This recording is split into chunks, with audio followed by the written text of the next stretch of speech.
आज का टॉपिक अपना है फ्रिक्शन।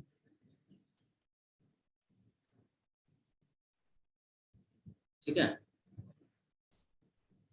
बेसिकली अभी हम लोग स्लाइडिंग फ्रिक्शन के बारे में चीजें पढ़ने वाले हैं। ठीक है, फ्रिक्शन क्या है? जब कोई बॉडी मोशन में होती है तो उसके मोशन के अगेंस्ट एक फोर्स लगता है, उस फोर्स को हम फ्रिक्शन फोर्स कहते हैं। ठीक है, और क्यों होता है ये because of the relative smoothness कह सकते हो या रिलेटिव रफनेस कह सकते हो, दोनों बातें हैं। Because of the roughness between surface of the block and the surface, है ना। जैसे देखिए, एक ब्लॉक है आपके पास यहाँ, let's say there is a block. एक ब्लॉक है आपके पास, एम मास का एक ब्लॉक है। ठीक है, और ये एम मास का ब्लॉक अगर इधर की ओर मूव करता है, मोशन करता है, what will happen? It will experience a drag force or friction force along this direction. Whether it is in motion or not, it doesn't matter. लेकिन अगर हम इसको इधर की ओर पुल करते हैं, इसको इस डायरेक्शन में पुल करते हैं, तो there will be a force setup, जिसको हम फ्रिक्शन फोर्स कहेंगे। एक फोर्स सेटअप हो जाएगा एम मास पे अगेंस्ट द अप्लाइड फोर्स। ये क्या है आपका? Applied force. ठीक है, ये आपका अप्लाइड फोर्स है। अब ये मोशन होगा कि नहीं होगा, या किस कंडीशन में मोशन होगा, इन सब बातों पे हम बात करेंगे। ठीक है ना। ठीक है, तो फ्रिक्शन जो है वो दो तरीके के होते हैं। बेसिकली फ्रिक्शन क्या होते हैं? वो आपके दो तरीके के होते हैं।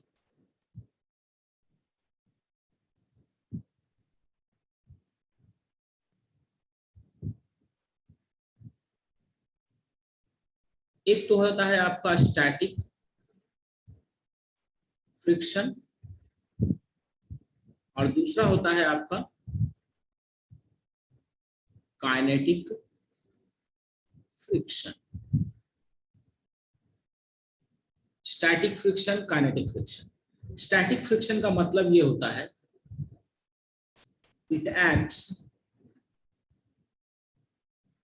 when body is at rest. Kinetic friction, it acts when body is in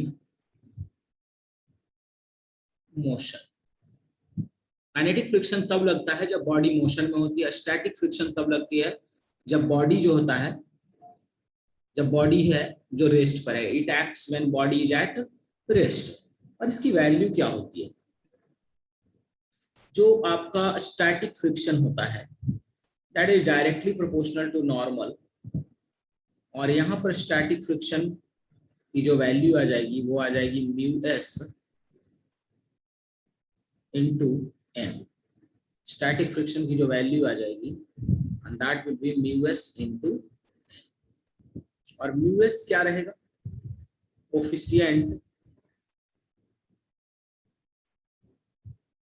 of static friction.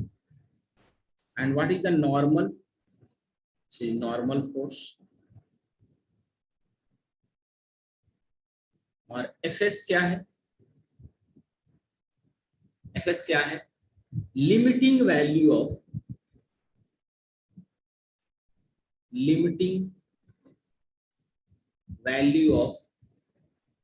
Friction force, या आप इसको कह सकते हो मैक्सिमम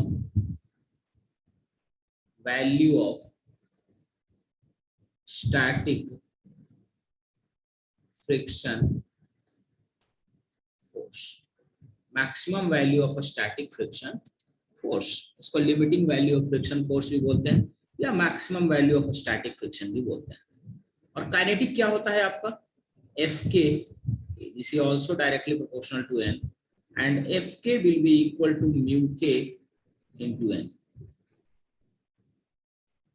ठीक है, एंड म्यू के क्या है? Coefficient of kinetic coefficient of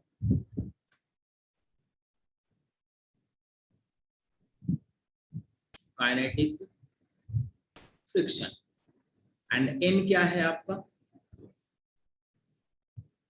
normal force. F के क्या है, काइनेटिक फ्रिक्शन फोर्स। एफ के क्या है, काइनेटिक फ्रिक्शन फोर्स। एन क्या है, नॉर्मल फोर्स। म्यू के क्या है, coefficient of kinetic friction.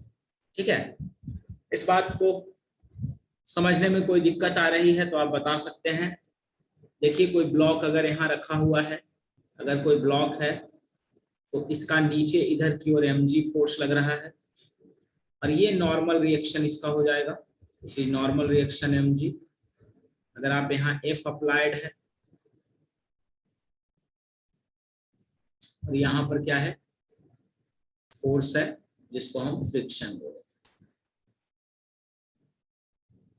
Clear है ये पोर्शन, ये पोर्शन क्लियर है सभी को?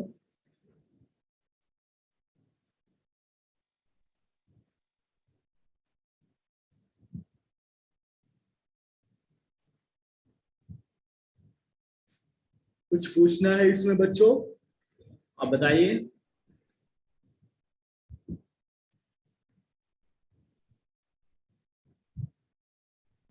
बच्चों ये समझ में आया?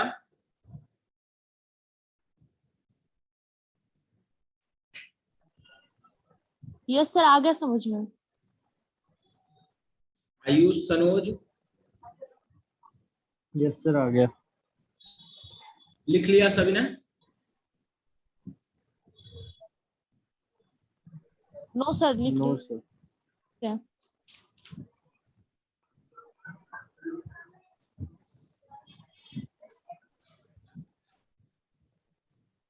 सर नहीं लिखे हैं। ओके,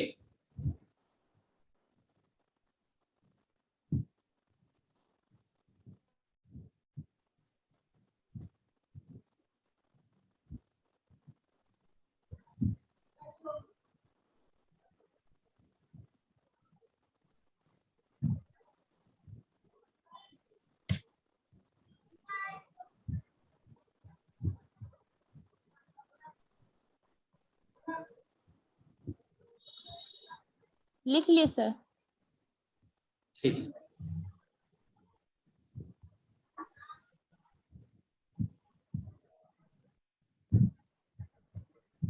देखिए सबसे पहले हम स्टैटिक फ्रिक्शन को समझते हैं। स्टैटिक फ्रिक्शन को समझते हैं।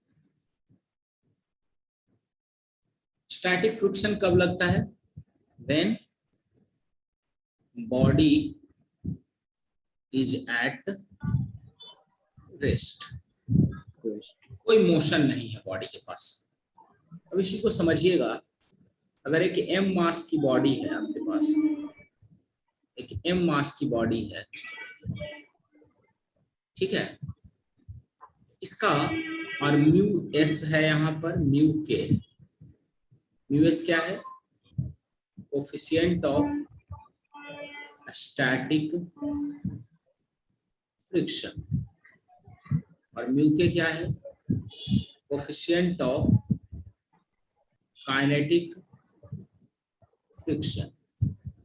इस सरफेस का, जिस सरफेस के ऊपर ये है, उस सरफेस का म्यू एस और म्यू के दिया हुआ है। ठीक है, बताइए maximum value of a static friction, जिसको हम लोग लिमिटिंग फ्रिक्शन फोर्स कहते हैं, वो क्या है? Mu S into N. जिसको हम लोग लिमिटिंग फ्रिक्शन फोर्स कहते हैं उसको क्या कहेंगे? Mu S into N. Limiting friction force की जो वैल्यू है वो म्यू एस इंटू एन है। ठीक है, और इसका ये मतलब है, म्यू एस इंटू एन का मतलब है this is the this is the maximum value of a static friction. This is the minimum value of force needed to put the block in motion. This is the minimum value of force, जिसको हम लोग threshold बोल सकते हैं, threshold limit बोल सकते हैं, ठीक है ना। ये वो वैल्यू है, आप समझिए इसको। मैं यहाँ पे आपको एक बात समझा रहा हूँ, F S equal to mu S into N को कितने नाम दिए जा सकते हैं? स्टैटिक फ्रिक्शन फोर्स है, limiting value of friction force है, या आप इसको कह सकते हैं value of force required to start motion, या आप कह सकते हैं इसको maximum value of applied force till the body is at rest. मान लो F S equal to mu S into N, assume करो कि ये 40 न्यूटन है। एक सेकंड, तो 40 न्यूटन से कम फोर्स लगाओगे अगर एफ अप्लाइड की वैल्यू, यहाँ एफ अप्लाइड है, ठीक है, इधर क्या है, एफ है, एफ एस है। अगर एफ अप्लाइड की वैल्यू लेस देन 40 है या इक्वल टू 40 है, तो बॉडी कहां रहेगी, बॉडी एट रेस्ट रहेगी। समझ में आ रही बात? अगर बॉडी पे एफ अप्लाइड की वैल्यू 40 न्यूटन से कम है, एज्यूम किया है 40 Newton maximum value of static को, तो अगर 40 न्यूटन से कम है तो बॉडी रेस्ट पर रहेगी, बॉडी मोशन में ही नहीं रहेगी। तो जो मोशन में बॉडी रहेगी ही नहीं, तो फिर काइनेटिक फ्रिक्शन की बात ही कहां से आ जाती है, काइनेटिक फ्रिक्शन होगा ही नहीं।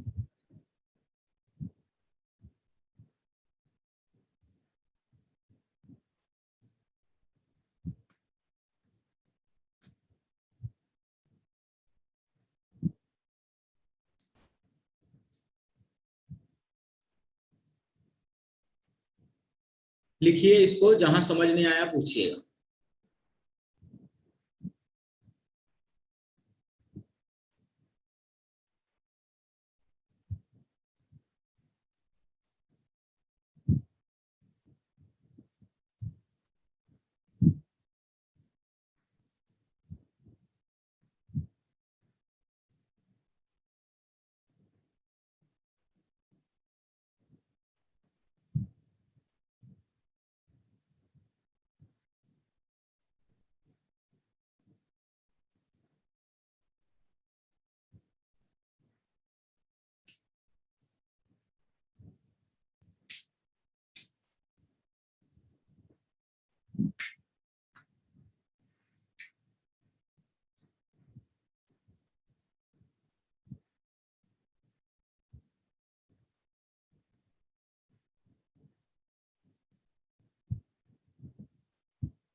लिख लिए सर। देखिए यहाँ पर एक एग्जाम्पल समझिएगा।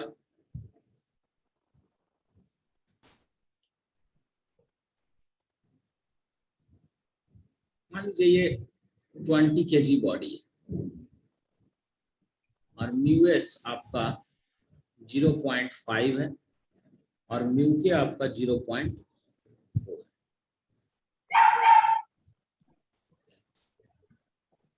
ठीक है, सबसे पहले तो हमको देखना ये है what is the maximum value of static friction, FS maximum क्या है, एफएस मैक्सिमम क्या है, that is mu S into N, 0.5 into M क्या हो, एम एन क्या होगा, एम जी के बराबर हो जाएगा, और ये 0.5 इंटू 20 इंटू 10, जी की वैल्यू 10 ले लेते हैं, और ये कितना हो जाएगा आपका 100 न्यूटन। अब सोचो कि ये फोर्स जो लगता है वो स्टैटिक के केस में लगता है, एफएस मैक्सिमम, अब एफ की बात अगर करें, ये 20 kg है, अगर एफ की वैल्यू ग्रेटर देन 100 न्यूटन है, और इसको कह सकते हो एफ अगर greater than F S maximum, तो बॉडी क्या रहेगी, बॉडी मोशन में होगी, मोशन में। ठीक है, और मोशन में रहते हैं तो फ्रिक्शन क्या लगता है, काइनेटिक लगेगा, और ये क्या हो जाएगा म्यू के इंटू एन, और म्यू के कितना है 0.4 इंटू नॉर्मल कितना है 20 इंटू 10, और ये हो जाएगा आपका 80 न्यूटन। सो आपके पास कंडीशन ये हो गई कि यहाँ पर अगर फोर्स F लगा रहा है और F की वैल्यू ग्रेटर देन आपका 100 न्यूटन है, तो यहाँ पर फ्रिक्शन क्या रहेगा 80 न्यूटन होगा, ठीक है, फ्रिक्शन क्या रहेगा 80 न्यूटन रहेगा। और बात समझ में आई है, क्यों, क्योंकि बॉडी जो है वो मोशन में आ जाएगी, अब जब मोशन में बॉडी आ जाएगी, जब बॉडी मोशन में आ जाएगी तो फिर हम काइनेटिक लगाएंगे, स्टैटिक क्यों लगाएंगे भाई। अच्छा, अगर F की वैल्यू लेस देन और इक्वल टू 100 न्यूटन है, व्हाट विल हैपन, मान लो F की वैल्यू है ये 20 kg है, मान लो F इक्वल टू लगाया हमने 40 न्यूटन, लेकिन इसको चलाने के लिए मिनिमम कितना चाहिए, इसको चलाने के लिए मिनिमम कितना से ज्यादा चाहिए 100 न्यूटन, 100 न्यूटन से ज्यादा चाहिए, और 40 न्यूटन लगाया, तो बॉडी कहाँ जाएगी रेस्ट पर, और जब बॉडी रेस्ट पर रहती है तो नेट फोर्स क्या होता है 0। बताओ यहाँ पर एफएस क्या लगेगा कि बॉडी की रेस्ट पर रहे, तो अगर तुमने यहाँ 40 न्यूटन लगाया तो एफएस की वैल्यू भी कितना होगा 40 न्यूटन होगा, तो मतलब एफ इक्वल टू अगर आपका 40 न्यूटन है तो एफ एस इक्वल टू भी आपका 40 न्यूटन। अगर एफ इक्वल टू तुम्हारा 60 न्यूटन हो जाएगा तब भी बॉडी चलेगी क्या, बॉडी को चलाने के लिए 100 न्यूटन चाहिए, तो फिर से एफ एस आपका क्या रहेगा 60 न्यूटन रहेगा। अगर एफ आपका 100 न्यूटन है तो एफ एस कितना होगा, बॉडी चलेगी नहीं चलेगी, 100 न्यूटन से थोड़ा भी ज्यादा रहेगा तो चलेगी, एफ एस इक्वल टू, मतलब ये हो गया कि अगर एफ की वैल्यू 100 न्यूटन से कम है तो एफ एस का मान जो होगा, एफ एस का मान एफ के बराबर हो जाएगा। ये समझ में आया सबको, अगर बॉडी से force maximum value of static friction से कम लग रही है या उसके बराबर लग रही है, then the applied force is equal to the friction force, then the applied force is equal to the friction force, friction force.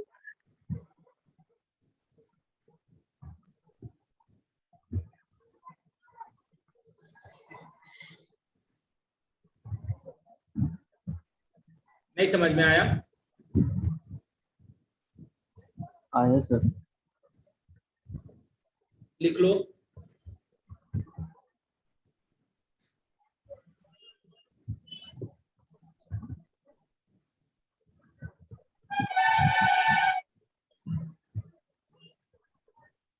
लिख लिए सर। बाकी बच्चों ने लिखा, सनोज, आयुष, नो सर, एक मिनट लिखो, ये एक अलग कंडीशन है,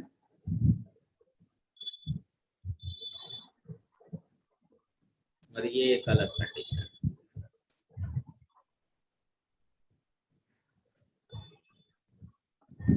तो सर लिखिए।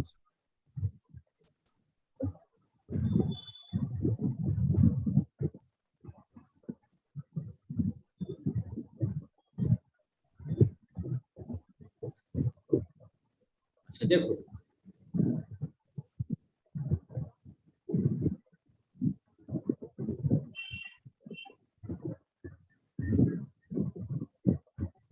बेसिकली हम लोग क्या समझ रहे थे इसको कि अगर आपका F की वैल्यू, F अप्लाइड की वैल्यू लेस देन और इक्वल टू Fs मैक्स है, मतलब F अप्लाइड है is less than or equal to mu s into n, then Fs is equal to F applied. समझ रहे हैं? ठीक है, if applied force is less or equal to the force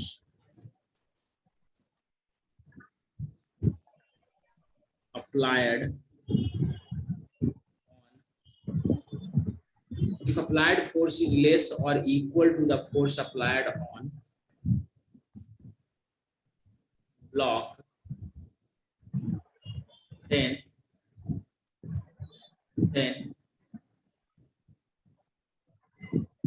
friction force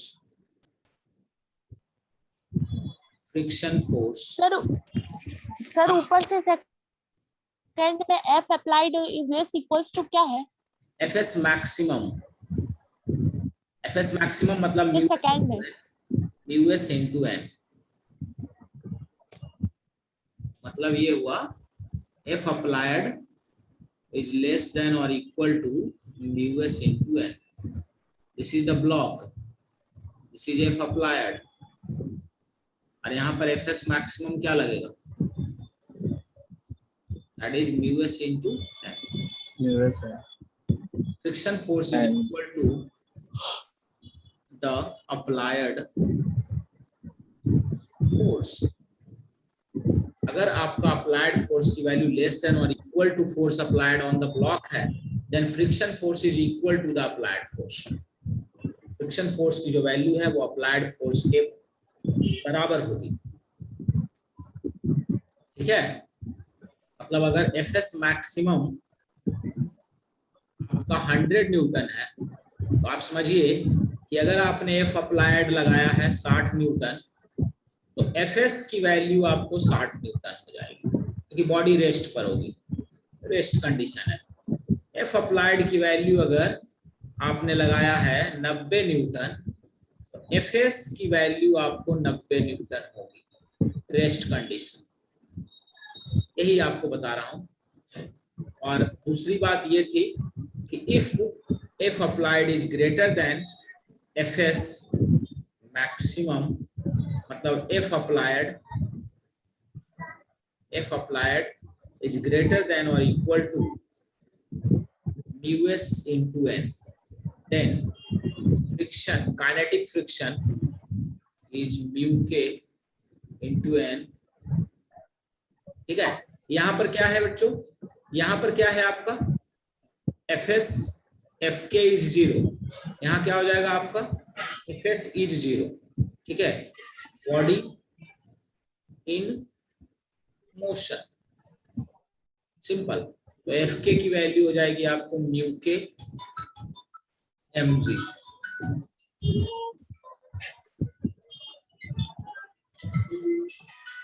एक second,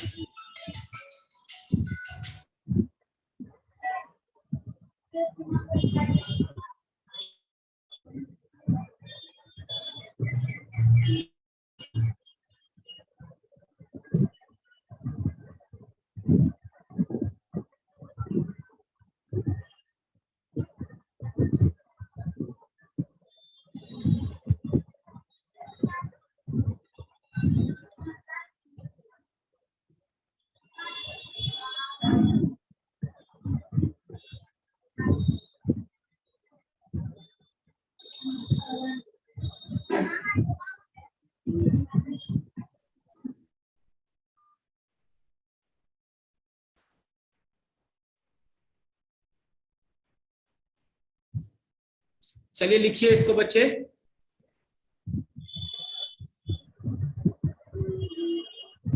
no sir, लिख रहे हैं। लिख लीजिए।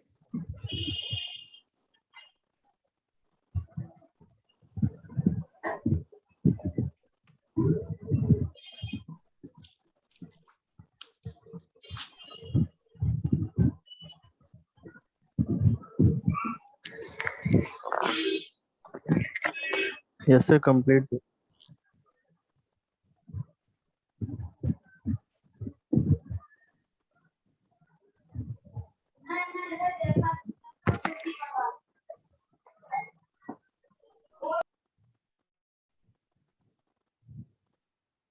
चलिए अच्छी बात है, ये समझ में आ गया ना आप सभी को?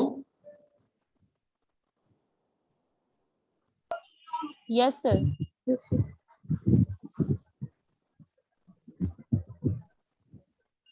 चलिए इस पे एक थोड़ा सा एक्सपेरिमेंटल टाइप का चीज है, लेकिन आप उसको अगर करते हैं तो उसको फायदा आपको हो जाएगा काफी। आप ये कॉन्सेप्ट जो है वो भली भांति समझ जाएंगे, अच्छे तरीके से समझ जाएंगे, है ना।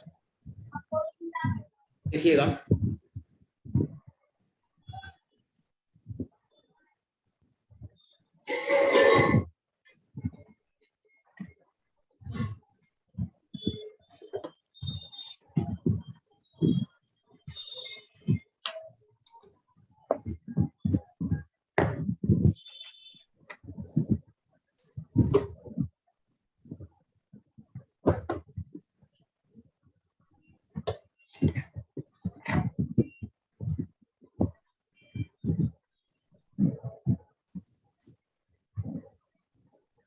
देखिए जैसे मान लीजिए एक ब्लॉक है हमारे पास, इस पे एफ लग रहा है फोर्स, म्यूएस है आपका 0.5, म्यू के है आपका 0.4, ये 10 kg है। सबसे पहले बताइए मुझे एफ एस मैक्सिमम कितना है? Mu S into N, and this is mu S M G, और इसको हम लोग कर सकते हैं 0.5 into 10 and this is 50 newton. 250. And F के क्या हो जाएगा? Mu K N 0.4 into 40. 10 and this should be 40 newton. तो ये कब लगेगा? जब बॉडी मोशन में होगी, ये मोशन में लगेगी बॉडी, है ना। अब देखिएगा, मैं एक एक्सपेरिमेंटल टाइप से आपको चीजें करवा रहा हूँ, इसको इसी पे करवाएंगे, लेकिन थोड़ा सा इसको मैं साइड कर रहा हूँ। देखिए यहाँ पे एफ अप्लाइड का एक कॉलम बनाया मैंने, एक कॉलम है अपना एफ अप्लाइड, दूसरा कॉलम बनाया एफ एस मैक्सिमम का, सेम प्रॉब्लम किया है ना। तीसरा कॉलम बनाया एफ एस का, स्टैटिक फ्रिक्शन, और चौथा कॉलम बनाया काइनेटिक।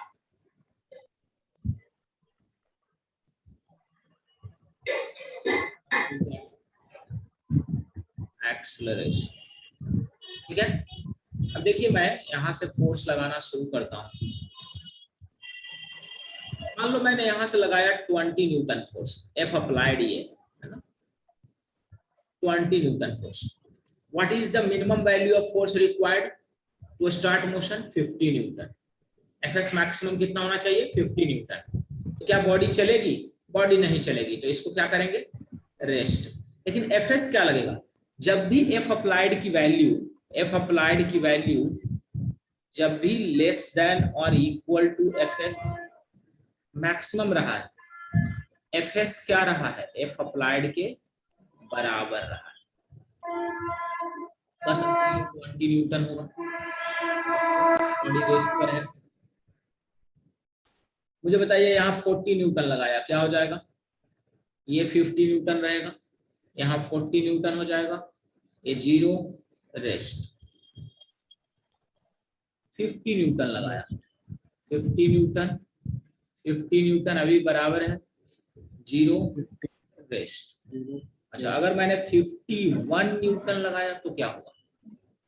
ये 0, इसकी जरूरत ही नहीं है आपको, इसकी आपको जरूरत नहीं है। एफएस मैक्सिमम कितना चाहिए आपको? 50 न्यूटन चाहिए। बॉडी क्या होगी? चलेगी कितना से? अब सोचो कि बॉडी पे, बॉडी चलेगी, बॉडी पे फोर्स कितना तुम लगा रहे हो? इधर 51 लग रहा है, 10 केजी की बॉडी है। एक्सेलरेशन क्या लगेगा? स्टैटिक फोर्स 0, काइनेटिक लगेगा कितना? 40 न्यूटन। तो फ्रिक्शन कितना हुआ इस पे?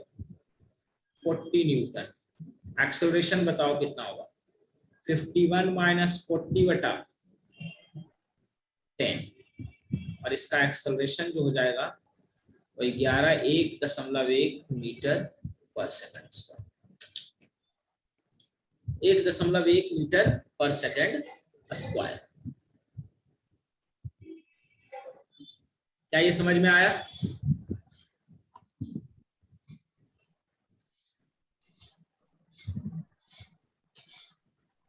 क्या ये समझ में आया बच्चों?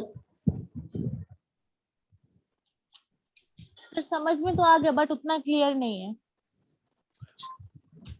अच्छा, कोई बात। ये वाला पार्ट लिख लो आप, ये वाला पार्ट लिख लो, फिर मैं आगे पेज पे करता हूँ। इसी को कंटिन्यू करता हूँ मैं आगे पेज पे।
यस सर, हो गया। चलिए ठीक है, मैं अगले पेज पे लिखता हूँ। वेट देखिएगा सर, हाँ, तो थोड़ा सा लास्ट में लिखना था, बच गया। अच्छा ठीक, मैं थोड़ा सा अगले पेज पे और क्लियर कर देता हूँ इसको, फ्रॉम द वेरी बेसिक कर दूंगा।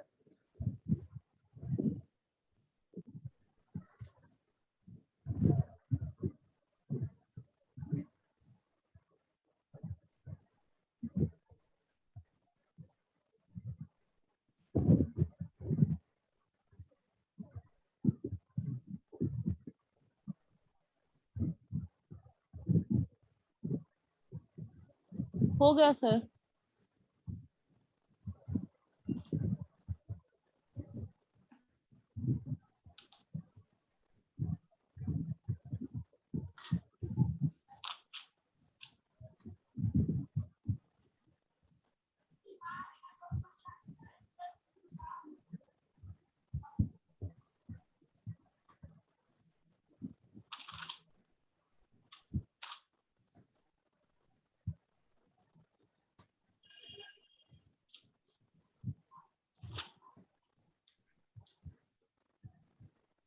देखिएगा,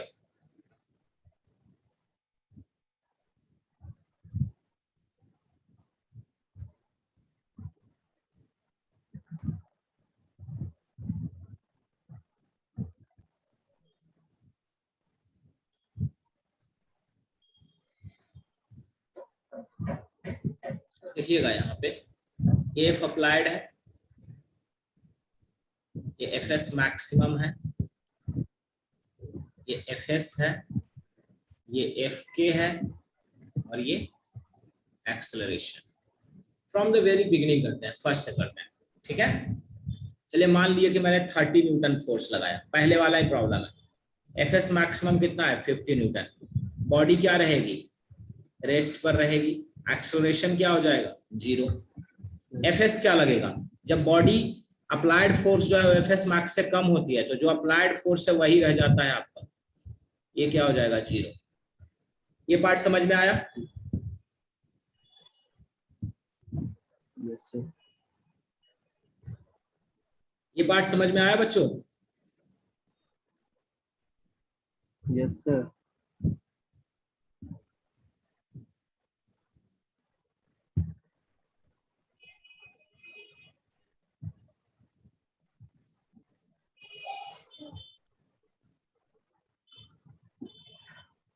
फिर मैंने यहाँ पे आपको कराया क्या 51 न्यूटन।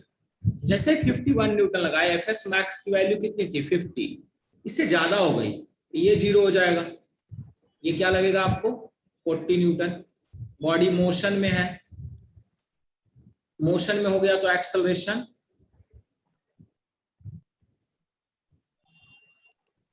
ये हो गया आपको 1.1 मीटर पर सेकंड। ये फोर्स नहीं लग रहा है, इसको मत कर देना, समझ में आ रही बात? अब काइनेटिक लगेगा इसमें। 55 न्यूटन लगा के देख लीजिए, ये तो आपका 50 न्यूटन है, बॉडी चलेगी, बॉडी चलेगी तो एफ एस 0, ये 40 newton. Acceleration 55 minus 40 upon 10 on this will be 1.5 metre पर सेकंड। क्या दिक्कत है? अगर ग्रेजुअली अब मैं लगा के देखूं, बॉडी अगर चल रही है ऑन मूविंग बॉडी, अगर ऑन मूविंग बॉडी अगर मैं लगाऊं 45 न्यूटन फोर्स तो क्या होगा? बॉडी तो चल रही है, ये तो 0 होगा, मतलब ये तो 50 न्यूटन होता है, लेकिन इसकी कोई जरूरत है नहीं, आपको इसकी कोई जरूरत नहीं है, ये 0 हो जाएगा। और बॉडी क्या चलेगी ये 40, क्योंकि बॉडी ऑलरेडी मूविंग है। मूविंग बॉडी पे 45 न्यूटन रखा है, एक्सेलरेशन 45 माइनस 40/10 हो जाएगा 0.5 मीटर पर सेकंड स्क्वायर। लेकिन अगर बॉडी रेस्ट पर रहती तो 45 पे नहीं चलती। आप देख रहे हो ये रेस्ट पे है बॉडी, रेस्ट से बॉडी को चलाने के लिए मिनिमम 50 न्यूटन चाहिए, लेकिन जब बॉडी मूव कर रही है और 45 न्यूटन लगाया, क्योंकि 45 न्यूटन काइनेटिक से ज्यादा है, बॉडी चल रही है, एक्सेलरेशन है। क्या ये बात क्लियर है सभी को? क्या ये पार्ट क्लियर है सभी को? Yes sir. बेटर।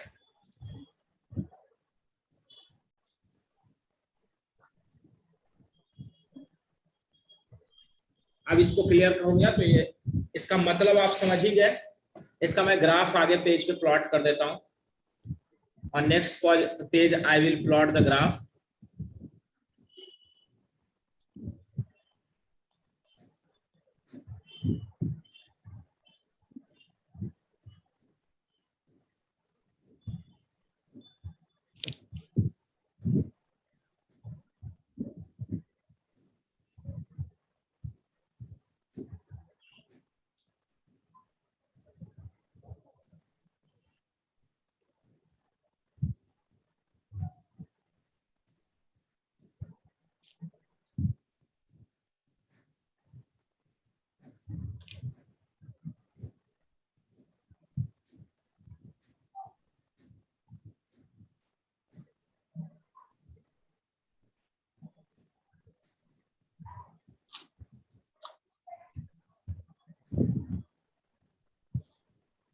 हो गया सर। ठीक है, आपने देखा यहाँ पे कि जब बॉडी जो है वो मोशन में है, तब तो काइनेटिक लग रही है, और काइनेटिक की वैल्यू हर जगह कांस्टेंट है। काइनेटिक की वैल्यू क्या है? हर जगह कांस्टेंट है।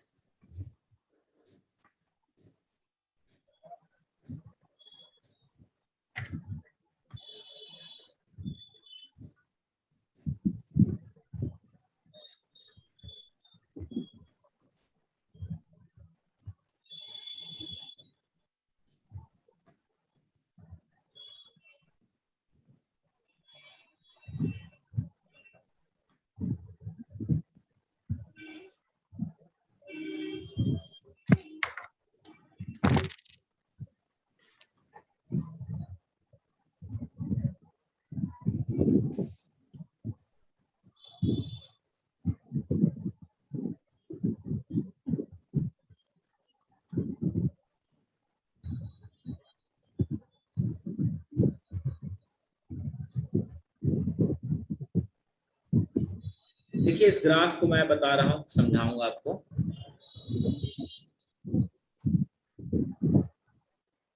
ये ग्राफ किस चीज का है? ये एफ अप्लाइड है और ये आपको एफ एस, एफ फ्रिक्शन है, ठीक है।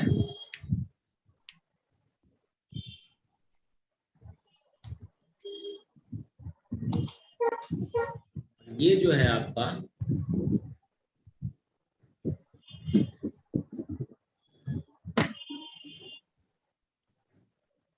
ये है आपका F S max mu S into A, और ये जो है आपका,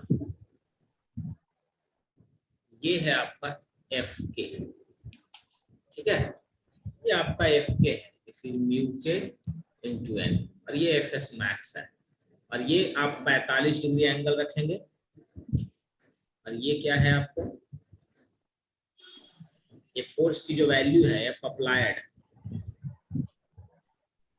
equal to mu S into N. यहाँ पे एफ अप्लाइड क्या है, less than mu S into N. तो देख रहे हो 45 डिग्री का एंगल है तो सब बराबर है।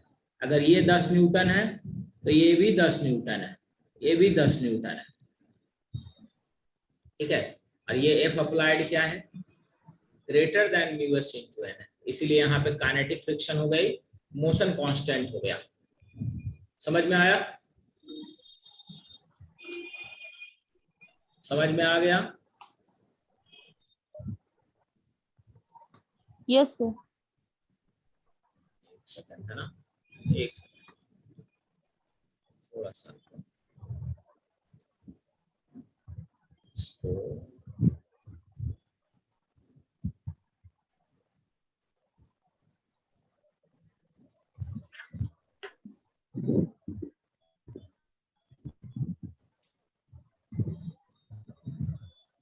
ये है, यहां तक आपको स्टैटिक है, जहां तक कर्व जो है वो एंगल पर है, स्टैटिक है, उसके आगे आपका काइनेटिक है।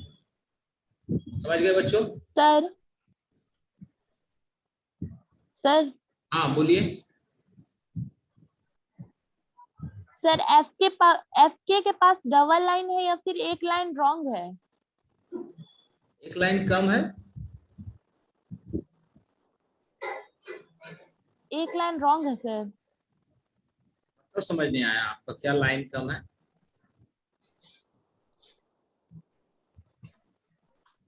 ये लाइन, ये जो है सर यहाँ पे एफ के, एफ के, हाँ ये होगा सर। ना, ये वाली एफ एस है और ये एफ के है, ये एफ के है। एफ के जो होती है, एफ के जो होती है वो ऑलवेज लेस देन कहो, इक्वल टू नहीं।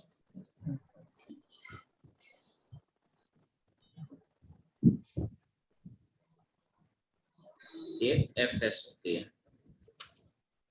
ठीक है। So mu K into N is always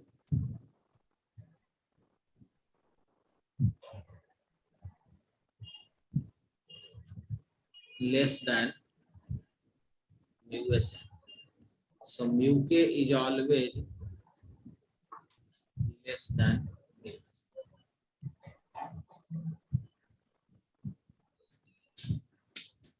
समझ गए?